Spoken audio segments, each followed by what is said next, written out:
Boa noite a todos, oficialmente agora.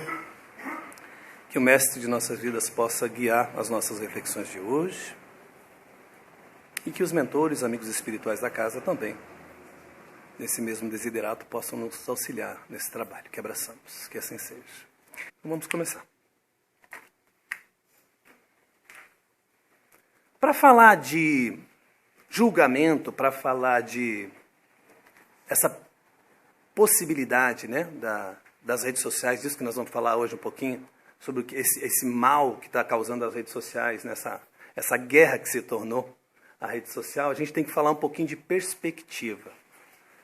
E para falar de perspectiva, eu vou trazer para vocês uma historinha bem simples que eu vivenciei. Então eu estava lá em casa, Andréia, que está aqui, minha esposa, para quem não conhece, eu falei, acho que eu vou dar uma volta de bicicleta. Daí a Andréia falou assim, com a mulher sempre tem alguma coisa a mais para você fazer, não adianta, né? Vocês sabem, né? Não é tão simples assim, vou sair e dar uma volta de bicicleta, porque eu pensei, já é uma coisa importante cuidar do organismo, né? Da forma física. Ela falou, não, então aproveita e passa na sua tia, que você não passa lá um tempão. E lá em casa é assim, né? Eu dou a palavra final, então, né? Eu já cheguei e já falei, claro, amor, né? Sem problema. E eu peguei aquela bicicleta, falei, puxa vida, é longe, né? É lá no Boqueirão, minha tia, tô aqui no Pinheirinho, mas vamos lá. É importante passar lá. Peguei o meu fone, que eu tinha acabado de comprar um fone daqueles sem pilha, né? Que é com bateria. Coloquei, botei lá os meus CDs espíritas para ouvir. Peguei a minha bike e saí para a estrada. Só que eu esqueci uma coisa muito importante, carregar o fone. Carregar. Estava com pouca bateria. Eu já saí, não sabia nem o que estava acontecendo no mundo. Bem projetivo, né? Como eu estava falando para vocês. Ouvindo a música, viajando, passando pelas paisagens, não vendo nada. De repente acabou. Pi, pi, pi, pi. Né? Não sei como é que fala aquela vozinha lá, né? Lau Butler, né? Alguma coisa assim. E aí acabou. E a minha diversão, que eu pensei que era a minha diversão, acabou. Falei, caramba, agora eu vou ter que andar de bicicleta olhando as coisas só. Isso não é legal, né? Aí eu falei, tá bom, não tem o que fazer. Daí comecei a andar de bicicleta olhando as coisas. Que eu não estava olhando porque agora não estava mais, né, podendo ouvir o som. E eu comecei a passar nos lugares que eu passava de carro, para ser mais fácil, para ir na minha tia. E eu passei, tinha uma madeireira. Daí eu falei assim, nossa, tem uma madeireira aqui? Eu nunca tinha notado que tinha uma madeireira. Logo saindo da BR ali, né, na Vila São Pedro, um pouquinho para frente, uma madeireira. Aí eu passei na frente da madeireira, comecei a sentir passou umas pilhas de madeira, senti um cheiro forte de um tipo de madeira. Bem forte mesmo. Parecia um perfume, né, muito forte. Eu falei, nossa, que cheiro forte. E eu andando um pouco mais de bicicleta para frente, senti um cheiro diferente de outros tipos de madeira. De repente a minha cabeça começou a dar um insight interessante. Eu falei assim, puxa vida, eu passo aqui de carro sempre e não vi que tinha uma madeireira. Eu estou passando de bike, além de descobrir que tem uma madeireira, eu descobri que tem madeiras que tem um odor maravilhoso e eu nunca senti, porque eu passava de carro correndo, agora eu estou sentindo. Se eu passasse a pé, eu ia ver mais coisas. E aí começou a me dar aquele insight, eu falei, puxa vida, que interessante, né? As nossas experiências são diferentes, baseado do ponto que eu estou enxergando a coisa, né? Da minha perspectiva. E eu cheguei da minha tia, fui falar com a minha tia, só que a minha tia está com problema de Alzheimer. E eu sabendo que ela está com problema de Alzheimer, não posso chegar lá acreditando que ela vai me reconhecer, porque ela não me reconhece. Então eu chego, chamo ela no portão, ela vem me atender, eu falo, oi, tudo bem, tudo, e ela, oi, tudo bem. Só que ela faz aquela carinha, aquele sorriso, mas ela está com vergonha de dizer que não sabe com quem está falando. E eu já sei que ela está constrangida por isso.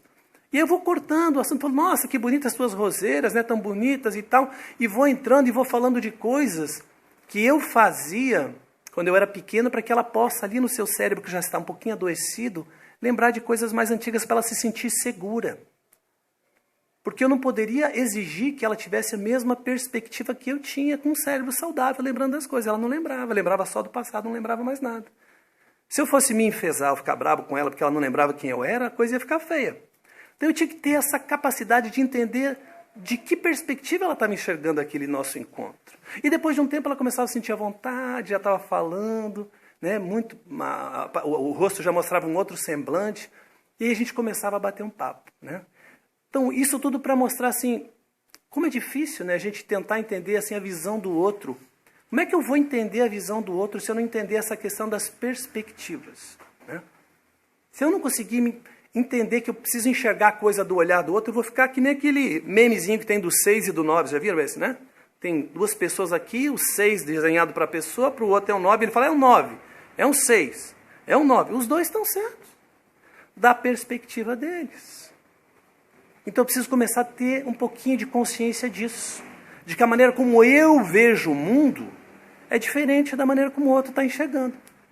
Vocês lembram a história do homem do saco? Lembra? Quem que cresceu na época do homem do saco? A nossa mãe e nosso pai queriam proteger a gente, né?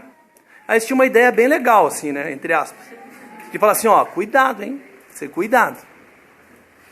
Você é dessa época, né? Que bom que não sou eu que sou dainho aqui. Vou fazer 50 esse ano, gente. Eu posso falar isso aí. No meu tempo, eu já posso falar essas coisas. E a gente falava para a mãe, não, eu vou lá, não, cuidado com o homem do saco. Como assim, mãe? Se você bobear, o homem do saco passa e pega você. A mãe tinha todas as boas intenções de falar isso com a gente, né? Mas a gente cresceu pensando o quê? Que qualquer pessoa que estava andando com um saco nas costas, ou com alguma sacola, alguma coisa, era o homem do saco. Não era? E a gente começou a criar um certo preconceito com as pessoas de rua. Natural. Quem que é o homem do saco? Não tem cara, é alguém que tem um saco. Qualquer um que tem um saco pode me levar, é uma pessoa perigosa, né? Naquele momento funcionou, porque a mãe tentou meter o medo na gente. Mas depois a gente cresceu com uma construção psicológica de que qualquer pessoa de rua era perigosa. Isso está entranhado na gente até hoje. Vocês acreditam? A gente não quer sentir, mas alguém plantou isso na gente. E é tão difícil se desvencilhar dessas coisas, né? A gente às vezes se pega falando coisas que o pai falava, que a mãe falava, ainda que a nossa relação com eles nem fosse um mar de rosas, fosse estabelecida às vezes até conflituosa.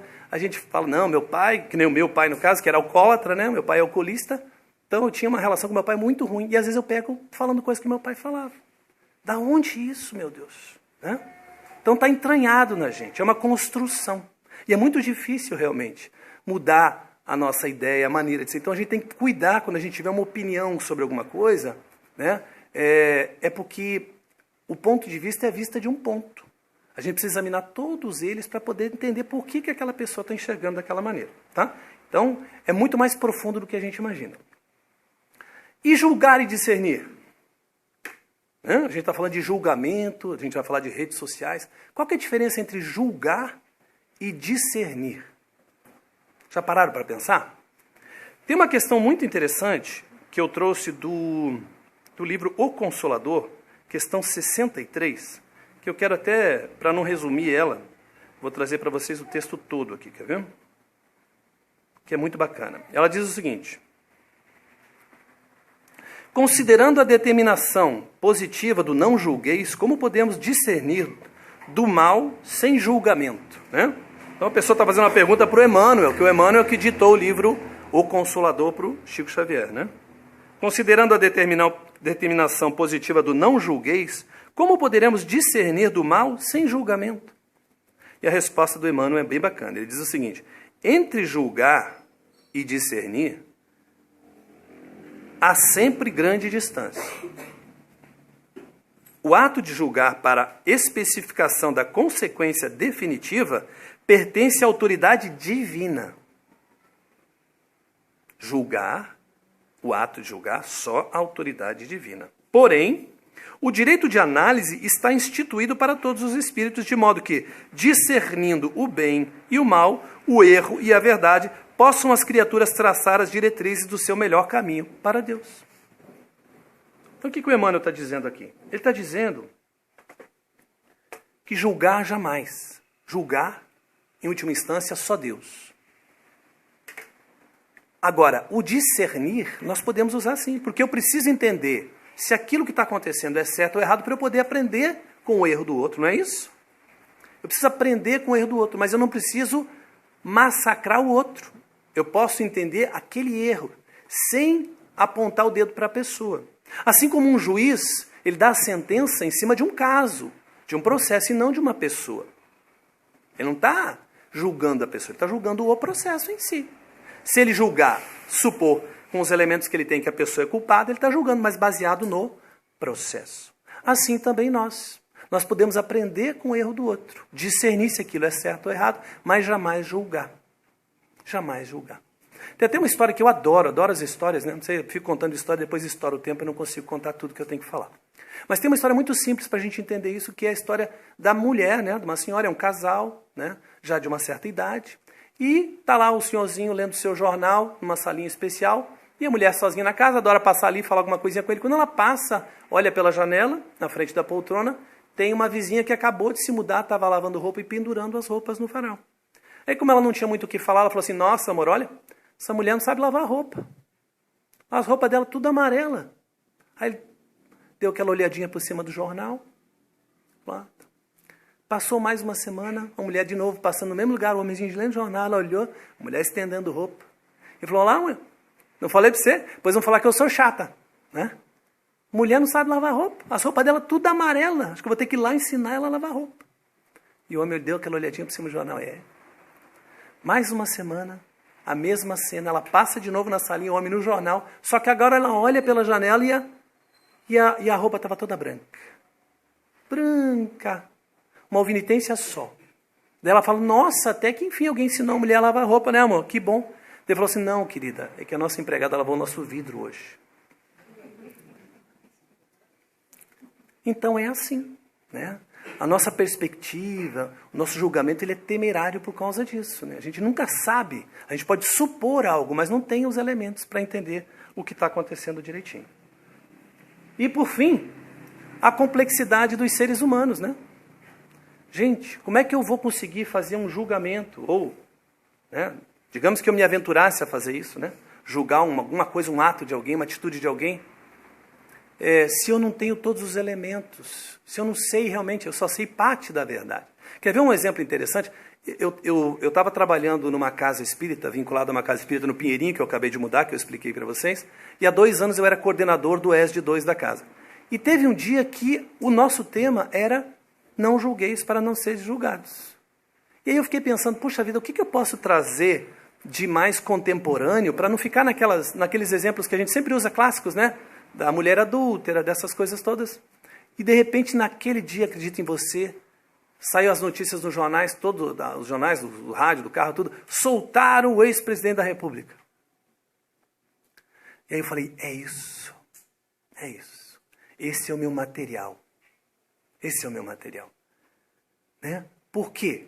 Porque a gente está muito acostumado a ouvir o Evangelho, ouvir os ensinamentos de Jesus, naquela época e pensar que valia para aquela época. Né? A gente não consegue, às vezes, contextualizar ele. Mas aquele caso era muito recente, porque estava um burburinho geral, todo mundo manifestando nas redes sociais e tal. E eu cheguei na minha turma de ESD, e vamos falar sobre julgar, não ser julgado, e eu trouxe aquilo que era a notícia do dia. E agora? Como é que nós vamos analisar esse caso com os nossos princípios cristãos espíritas? Aí o bicho pegou. Porque aquilo que eles faziam muitas vezes em casa, né, no computador, na sua rede social, eles viram ali que era totalmente contrário aos ensinamentos de Jesus. Né? Com a mesma medida que medides vosso irmão, também será medido. E aí começou uma conversa muito bacana. Claro, nós estávamos ali no contexto do ESD, né? Do estudo sistematizado, então dentro da casa espírita, as energias eram outras, né? Mas era bacana porque é ali que nasce a consciência, a coerência das nossas ideias. O que adianta eu entender isso? Não julgueis para não ser julgado. Se qualquer notícia que cai para mim, que eu fico um pouco mais bravo, eu já vou lá e ataco as pessoas. Né? E atinjo. Né? Tinha uma imagem de um vídeo agora, esses dias também, de uma multidão jogando pedra em cartazes de ministro do STF, né? Jogando pedras. Então, assim, a gente estuda, a gente entende o que tem que fazer, mas na prática a gente acaba deixando o homem velho vir à tona e cometer os mesmos erros. Eu costumo dizer em algumas palestras que nós empunhamos a bandeira do Cristo, mas a nossa estratégia é meio de Judas ainda. Né? A nossa estratégia é de Judas. A bandeira é do Cristo, mas a estratégia é de Judas. É muito interessante. E a gente sabe o que aconteceu com a estratégia de Judas. Né? Mas ainda insistimos em ter a estratégia de Judas. Aquela estratégia revolucionária, resolver pela força. Né? E Jesus, não. Nós não. A gente não controla essas coisas. A gente tem que dar o nosso testemunho, o nosso exemplo, e as coisas vão tomando, né? Mas como fazer isso dentro dos princípios cristãos? Sem atacar as pessoas. Como fazer isso? Você pode fazer. Se você conseguir fazer isso dentro dos princípios cristãos, você tem todo o direito de fazer. Principalmente ali na hora do voto, né? Cobrando das autoridades. mas sem jamais julgar, atacar pessoas, ok? Essa é a nossa postura, é assim que a gente aprende dentro da doutrina espírita. Tem aplicação prática para a gente. E qual que é a origem da postura de julgamento? Né? Essa é uma reflexão que eu trouxe para mim mesmo. Qual que é a origem da postura de julgamento? Onde que ela nasce em nós? E eu pensei bastante, e cheguei a uma única conclusão que eu acho que vocês também vão chegar. A postura de julgamento nasce do sentimento de superioridade que nós temos. Já pararam para pensar nisso? Cada vez que eu julgo a atitude alheia, seja qualquer atitude, eu estou dizendo, com todas as letras, que eu estou em condições de apontar o dedo. Porque eu sou superior. Você cometeu esse erro. Então a pessoa que está ouvindo isso está entendendo que você está se sentindo superior a mim.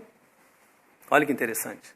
Então toda a postura de julgamento vem de um sentimento de superioridade. Mas o sentimento de superioridade também tem uma origem, que é o desconhecimento de si mesmo. Como assim, Aldo? Sim. Quando eu começo a olhar para o erro alheio e julgar, isso nasce de um sentimento de superioridade, mas também tem uma origem no desconhecimento de si mesmo. Se uma pessoa se desconhece, ela também desconhece os seus defeitos, as suas mazelas. Desconhecendo as suas mazelas, ela não jamais vai admitir que tem esse problema também, ou que tem algum tipo de problema. E aí a visão dela é voltada sempre para o exterior. Não é assim? Então eu vejo tudo acontecendo errado fora de mim e falo, nós temos que salvar as florestas, estão tacando fogo nas nossas florestas, não é assim? Tudo que está acontecendo fora, eu estou indignado, eu estou bravo. Daí alguém fala assim, você quer salvar as florestas? Quero salvar as florestas. Então pare de comer carne. Daí a pessoa fala assim, como assim? Eu falei, pare de comer carne. Quer salvar a Amazônia? Pare de comer carne. Quem come carne também está contribuindo para que sejam produzidos mais animais, devastado muito mais território que o fogo está pegando. Se você parar de comer carne, você está fazendo algo pessoal para resolver o problema, não está cobrando de ninguém. Daí, quando volta para a pessoa, o que a pessoa pensa? Aldo, peraí, também queimou só um bocadinho do negócio. A Amazônia é gigante, né, Aldo? Não é assim? Queimou um negocinho lá, Aldo, ó. O que é aquilo que queimou para a Amazônia, né? Por que a pessoa tem essa atitude depois que a gente fala isso? Porque é mais fácil, né, eu mudar uma crença do que mudar uma conduta. É muito mais fácil eu mudar uma crença do que mudar uma conduta. É muito mais difícil mudar a minha conduta. Então eu vou ajeitar essa minha conduta a uma nova visão. Assim é a doutrina espírita. Eu adoro uma fala do Raul que diz assim, doutrina espírita não é para qualquer um, não. Doutrina espírita, espiritismo é para os fortes, né? Ele diz isso, eu acho bonito, dizia muito. Eu falava, por que será que o Raul fala isso? Depois que a gente começa a vivenciar o que é ser espírita e a gente começa a receber as marcas dos cristãos na gente, né? Que quem vive isso sabe o que eu estou dizendo, a gente fala assim, nossa, isso não é para qualquer um mesmo. E a pessoa às vezes está aqui na palestra, escuta alguma coisa mais forte, e vê que não tem nada que vá salvar ele a não ser ele mesmo, que ele é responsável pela própria transformação, a pessoa começa a se desanimar. Fala, eu queria alguma coisa pronta, você não tem um chazinho aí, um sal para eu caminhar por cima, alguma coisa mais rápida, né? Daí a gente fala, né, não, é você. Daí a pessoa fala, não, então vou achar isso em outro lugar, porque é mais fácil mudar uma crença do que mudar uma conduta. Né? A gente tem que pensar nisso. Tem que pensar nisso. E para falar um pouquinho dessa questão de desconhecimento de si mesmo, de sentimento de superioridade, eu vou narrar um caso que é mais conhecido de todos aqui, que é a negação de Paulo. Diga, negação de Pedro. Como é que acontece a negação de Pedro? Todo mundo falou, né? Negação de Pedro. E a gente às vezes fica naquela postura até de julgamento, né? Eu vou mostrar o caso de Pedro para vocês aqui, mas jamais com a postura de julgamento, porque o Pedro já combateu o bom combate, o Pedro já está reabilitado diante das leis divinas, muito, inclusive, né? Já deve fazer jus aos páramos celestes e nós ainda estamos aqui rastejando. Então, quando eu falo do Pedro, ou da negação de Pedro, é mais para que nós possamos discernir do que julgar, né? Por isso que eu coloquei ali a coisa da discernimento e do julgamento. Então a negação de Pedro começa como?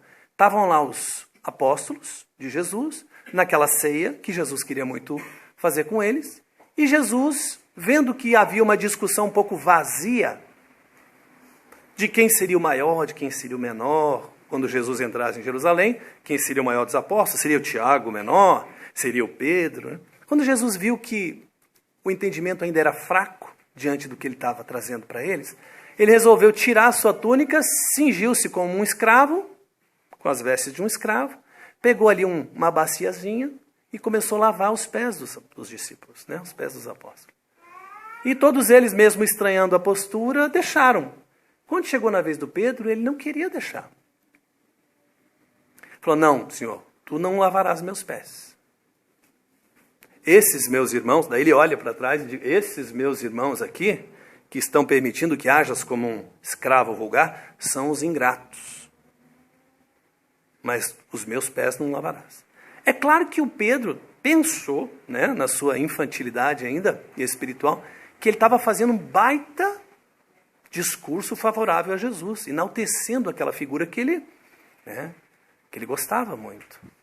Mas Jesus arremata, não, Pedro, não queira ser melhor que os teus irmãos de apostolado. Nem aqui e nem nunca, nem na vida, para nada. E o Pedro ficou mexido com aquilo, né?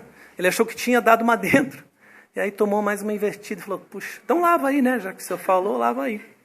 E aí lavou o pé do Pedro, mas o Pedro ficou mexido. Falou, agora eu passei vergonha, porque eu apontei o dedo para todo mundo, né? Então eu preciso me refazer. Enfim, afinal de contas era o pescador, era o líder ali, né? A pedra angular do cristianismo. Ainda não era, né? Mas ele já estava se sentindo. E ele continua. Quando Jesus disse que precisava ir, para onde ele ia, eles não podiam seguir. Ele falou, não, mas eu vou. Onde o senhor vai? Eu vou. Não, mas onde eu vou, você não pode ir, não. Ele falou, não, mas eu posso sim. Eu daria minha vida pelo senhor, mestre. Né? E começa a encher de palavras bonitas para provar com palavras que ele tinha o seu valor. E Jesus, vendo que ele estava muito mexido desde a situação do lava-pés, falou assim, olha, Pedro, antes que o galo cante, você terá me negado 3 vezes. E o Pedro fica mais brabo ainda, e aí ele realmente vem ali, o homem velho, ali, o velho pescador, surge com tudo e fala, o senhor está achando que eu sou o ingrato, o injusto? Então acha que eu não lhe amo, né? E aí Jesus, para arrematar a situação toda e tirar aquela possibilidade de ficar discutindo com o Pedro, que ele viu que o Pedro não estava entendendo nada, diz assim, Pedro, ainda hoje vais descobrir que o homem do mundo é mais frágil do que perverso. E o que acontece depois? Pedro ainda não tinha entendido nada, estava muito mexido, vai para uma situação mais difícil ainda, porque no horto, Caifás e os seus asseclas vão para prender Jesus. Judas tinha, né, contado com aquela estratégia equivocada de Judas, que queria vencer pela rebelião, pela revolução. Falou, se prender Jesus vai dar muita confusão, então ele entrega Jesus para ser preso. Não é que ele estava traindo Jesus, ele acreditava em Jesus, mas ele achava ele bonzinho demais. Bonzinho demais. Daí ele falou, não vai dar certo, esse jeitinho que você quer fazer, amor, esse negócio não vai dar certo. Aqui o romano só entende espada, né? E aí ele queria que prendessem Jesus para que, né, eles pudessem fazer a revolução. E depois eles colocavam Jesus de novo lá. Agora o senhor pode governar, senhor, que agora está tudo certo. Só que a estratégia de Judas não dá muito certo. Caifás e os seus asseclas se aproveitam da ingenuidade dele e falam tranquilo. E vão lá, pegam Jesus. E o Pedro, quando foram buscar Jesus, a primeira coisa que ele faz é o quê?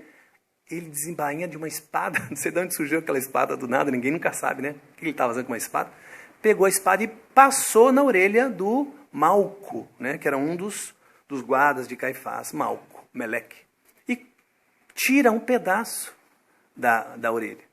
E quando Jesus viu essa cena, ele já dá mais uma chamada no Pedro e diz, Pedro, embainha a tua espada. Porque aquele que com ferro fere, com ferro será ferido. Ou aquele que vive pela espada, por ela perecerá, em outras traduções. E o Pedro tomou mais uma ali. E aí, todos eles debandaram, como Jesus já havia previsto lá atrás, né? Todos me deixarão no momento derradeiro. Ficou só João e o Pedro por perto, seguindo aquela comitiva de Caifás para ver onde iam levar Jesus. Levaram ali para o palácio de Caifás, colocaram ele numa grade, numa cela, para ver o que iam fazer depois, no dia seguinte. Só que aquele momento eram as festividades da Páscoa em Jerusalém. E eles todo mundo na rua estava festejando. Inclusive Caifás queria dar uma conotação de perseguição popular mesmo a Jesus. Porque quando ele entra em Jerusalém, o Caifás se sente humilhado, porque todo mundo recebe Jesus, né, com honras, né, e palmas. E ele queria fazer a mesma coisa agora. Porque Jesus até no livro Boa Nova ele fala sobre isso, né? Quando falam para ele, quando ele entra em Jerusalém, está todo mundo aplaudindo, recebendo ele, daí todo mundo fala, os apóstolos dizem, olha que bacana, Senhor, esse povo te recebendo assim. Jesus fala, cuidado, viu? O mesmo povo que recebe assim, depois é só mudar de ideia rapidinho, eles viram contra a gente, né? E foi o que aconteceu. Então, Caifás conseguiu plantar informações, né? Como nas redes sociais, né? Só que não tinha na época, né? Era de boca a boca mesmo, e ia mais rápido que o WhatsApp, acredita? Né? Que eles eram salteadores, que eram místicos, feiticeiros. Então o povo começou a falar, então vamos matar esse homem aí, né? E aí Pedro viu que a situação estava ficando difícil e falou, vou ficar aqui perto, que a coisa não está boa não. E falou para o João ir conversar com Maria, avisar que Jesus tinha sido preso, então João não pôde ficar ali. O Haroldo tem uma fala que eu acho muito bonita, ele diz assim, cada vez que nós queremos fazer algo que ainda não estamos credenciados para fazer, que não ainda estamos evoluídos, né, suficientemente para fazer, nós nos colocamos numa situação de ousadia imprudente. E foi o que aconteceu com Pedro, quando ele chega naquela situação, ele se coloca numa situação de imprudência, porque logo reconhecem que ele era um dos seguidores do Messias. E já perguntou, mas você não é, você veio salvar o teu mestre, né? E o Pedro pensou na hora bem rapidinho, né? Falou, poxa, mas se eu falar que sim, eu vou junto, né? E agora eu preciso ajudar Jesus. Então a intenção dele foi boa na primeira negativa. Não conheço esse homem, não. Só que mais 2 vezes foi interpelado naquela noite, e quando ele foi interpelado pela última vez, que ele nega, começam a cantar os galos na madrugada. E ele lembra da afirmativa de Jesus, né? Os galos não cantarão e terás me negado 3 vezes. E ele tinha falado totalmente o contrário. Repreendido todos os seus irmãos de apostolado, dizendo que ele era diferente. Mas foi muito importante que ele caísse naquele momento. O Emmanuel tem uma fala que ele diz assim, invariavelmente aquele que aponta o dedo cai no mesmo erro que ele está apontando. E foi o que aconteceu com Pedro. E ele sai dali em prantos, né? Se esconde ali numa das muralhas, começa a pensar naquela situação que ele passou, chorando convulsivamente, e querendo pedir perdão a Jesus por aquela postura frágil que ele demonstrou, né? Contrariando aquele homem que ele disse que ele ia ser, que daria vida por Jesus. Ele sentiu muita vergonha. Mas ali morreu o homem velho e nasceu um homem consciente, né? Com mais conhecimento de si mesmo. E nas suas preces mentais ali para Jesus, ele parece que escutava no final, né, dos seus pensamentos a frase de Jesus vindo bem gentilmente falar para ele, fique tranquilo, Pedro, o homem do mundo é mais frágil que perverso. E Pedro, admitindo a sua fragilidade, a partir daquele momento, começa a admitir também a fragilidade das outras pessoas. O olhar que ele tinha sobre mulheres de má vida começou a mudar. E ele já começou a ser aquele irmão que acolhia, né? E acabou se tornando a pedra angular do cristianismo primitivo. Eu ia contar a passagem da mulher adúltera também, mas não há necessidade, porque essa passagem do próprio Pedro já dá para a gente uma conotação do que eu estava falando. Mas a passagem da mulher adúltera, o bacana dela, só resumindo, é que ela traz a postura e a verdade de Jesus do Evangelho. Quando a gente fala assim, qual que é a postura moral do Evangelho de Jesus, né? Qual que é a postura? A gente fica pensando, não, é de perdão, é de caridade. Mas o exemplo da mulher adúltera faz com que a gente tenha na prática qual que é a postura moral daquele que quer seguir o Evangelho de Jesus, do verdadeiro cristão. Porque os fariseus e os escribas chegam com uma mulher para causar uma armadilha ali para Jesus, e ela foi apanhada em adultério, flagrada em adultério, e eles dizem, a lei de Moisés nos obriga a apedrejá-la. O que tu dizes que nós façamos, né? Profeta. E ele, então, ao invés de responder prontamente, ele se abaixa e começa a fazer desenhos na areia. Eu gosto muito da leitura que diz que Jesus estava grafando ali na terra os símbolos de todos os pecados daqueles que estavam com as pedras na mão, pronto para atirar na mulher. Você já viram essa leitura? Que Jesus estava ali grafando na areia os desenhos, os símbolos de cada pecado, de cada pessoa que estava, porque Jesus conhece cada uma de suas ovelhas, né? E aí ele estava ali. E aí ele fala aquela frase que ficou, né, na nossa mente, que ecoa na nossa mente até hoje, que é, aquele que estiver sem pecado, então, que atire a primeira pedra. E quando nós fazemos uma leitura muito rápida dessa passagem, nós pensamos, Jesus salvou a mulher adúltera, não é isso que a gente pensa? Jesus salvou a mulher adúltera. Não, Jesus salvou todo mundo. Jesus salvou todo mundo. A sua atitude é universal. A mulher adúltera tem o seu valor, mas aqueles homens também tinham o seu valor, e se eles tivessem incorrido nesse equívoco, eles também se comprometeriam diante das leis divinas. Então, se ele tivesse abordado eles dessa forma assim, quem são vocês para tirar pedra nessa mulher? Já imaginou? Olha como a abordagem é importante. Quem são vocês para tirar pedra nessa mulher? O que vocês acham que teria acontecido? eles teriam se inflamado e jogado pedra até em Jesus, não é verdade? Mas Jesus ponderou e respondeu da maneira mais consciente que ele podia responder. Sim, então vamos cumprir a lei de Moisés. Aquele que estiver sem pecado, então pode cumprir a lei de Moisés. E às vezes nas nossas situações cotidianas, o que nós precisamos é essa ponderação. Parar um pouquinho e meditar sobre aquilo que eu estou recebendo. Por exemplo, a gente está falando de redes sociais. Na rede social, puxa vida, mas isso aqui é verdade? A Hilde recebeu do Aldo. Ah, mas o Aldo não ia passar um negócio para mim que não fosse verdade, entendeu? Então, quando a gente passa alguma coisa para alguém, nós estamos endossando com a confiança que a pessoa tem em nós. E muitas vezes nós não sabemos se aquilo que nós estamos passando é verdade, nós só transmitimos automaticamente. Não temos essa capacidade de parar, de meditar, de baixar a cabeça, de grafar. E o que é isso? O que é baixar a cabeça quando eu vejo uma situação dessa? É você entrar na rede social, ver a origem da notícia, ver se ela realmente tem sentido ou não, se mais pessoas estão falando sobre aquilo em jornais ou não, para que você não seja um divulgador da fake news, das coisas indignas, de causar um grande tumulto desnecessário. Eu tenho um tio que faz isso o tempo todo, tadinho, mas ele já tem mais de 80 anos, daí ele vive me passando mensagem assim, tem que passar esse vídeo porque vão tirar do ar, não sei, aquelas notícias, né? E daí eu pego aqueles vídeos dele, daí eu vou lá, tenho todo o trabalho de entrar, aí mostro lá o jornal que está mostrando que aquilo é uma fake news, que não tem nada a ver. Daí eu posto para ele bonitinho. Falo, obrigado, meu sobrinho, né? Mas daí eu penso que ele aprendeu, aí ele já me manda outra na sequência, entendeu? Que ele não viu também. Vou mandar. Então, mas o que é a perspectiva? A perspectiva é, eu não posso exigir do meu tio o nível de consciência que eu tenho sobre a seriedade do assunto. O que eu posso fazer é devagarzinho, né? Passando para ele. Talvez ele nem lembre, né? Também já está entrando lá. Ele nem lembre que passou e passou outro, né? Faz isso sistematicamente. Então, a perspectiva também é importante. Eu não vou agredi-lo, brigar com ele por causa disso, só vou tentando alertá-lo, assim como a gente tem que fazer.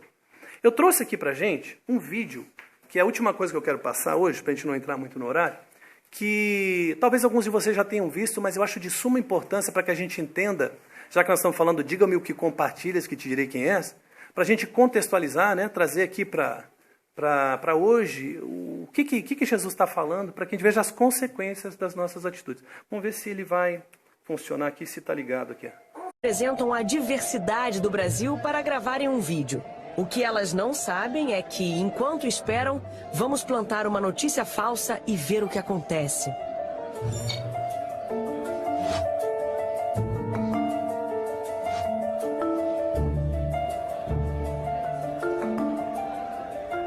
Vocês viram? Fernanda Gentil.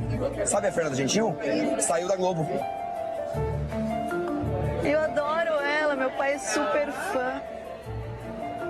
Gratidão, disse que fica feliz por ter tido uma oportunidade maravilhosa. Ela tá há algum tempo já? Tá, eu já mandei para vários grupos da família. Olha só.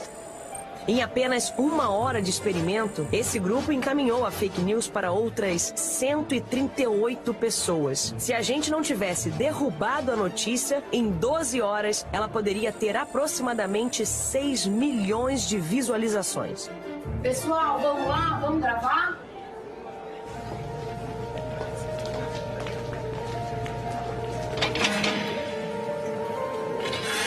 Comentando, pessoal.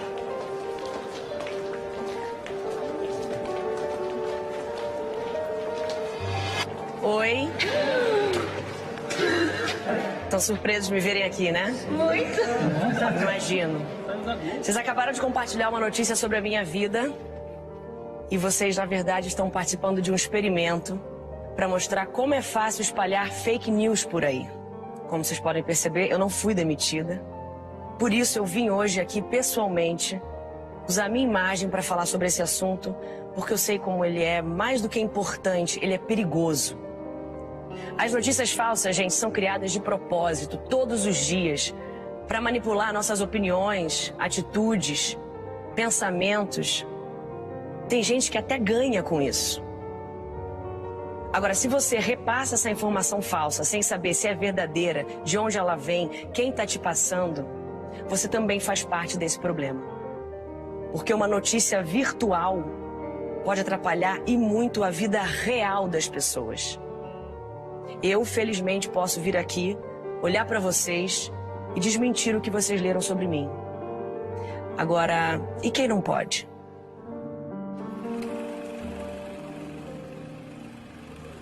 Meu nome é Yasmin, tenho 18 anos, sou do Guarujá e vim contar uma história pra vocês. Tudo começou pela internet. Uma postagem sobre uma mulher que estava sequestrando crianças no Rio de Janeiro. E essa história acabou chegando no Guarujá. E ninguém foi a fundo pra saber se era verdade ou mentira, só compartilharam. E minha mãe saiu pelo bairro e no meio do caminho confundiram ela com essa mulher e arrastaram ela pelo bairro todo. Amarraram ela numa moto e saíram arrastando ela. Por conta de uma pancada na cabeça, ela faleceu. E a mulher, que também era do Retrato Falado, ela não tinha nada a ver com isso. Foi uma brincadeira de muito mau gosto do ex dela. Só queria que ninguém mais fizesse o que fizeram com ela. Com mais ninguém, sabe? Procurem a verdade. Então, antes de compartilhar qualquer coisa, vão mais a fundo, pesquisa. Não compartilha qualquer coisa que vocês verem.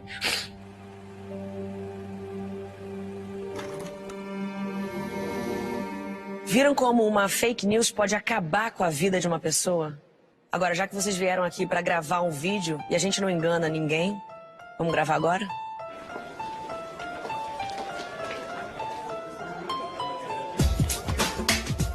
O Brasil é um dos países que mais compartilham fake news no mundo. E sabe onde as notícias falsas ganham mais força? Nos grupos de família. Mas como não cair nessa armadilha? Antes de compartilhar, pense.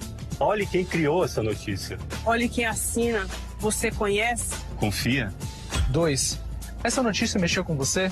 Desconfie. Muitas notícias falsas são sobre o que você adora ou odeia. Justamente para você compartilhar sem pensar. 3. Cheque na internet. Se só um lugar estiver falando dessa notícia, deve ser mentira. E 4. Se você compartilhou uma notícia que é falsa, mas só depois percebeu, apague a mensagem em todos os grupos e alerte que é falsa. Aí, as outras pessoas vão parar de compartilhar. Espalhar notícias falsas é um crime que você às vezes nem sabe que está praticando. Tem que ficar esperto. Você não vai querer participar dessa mentira, né?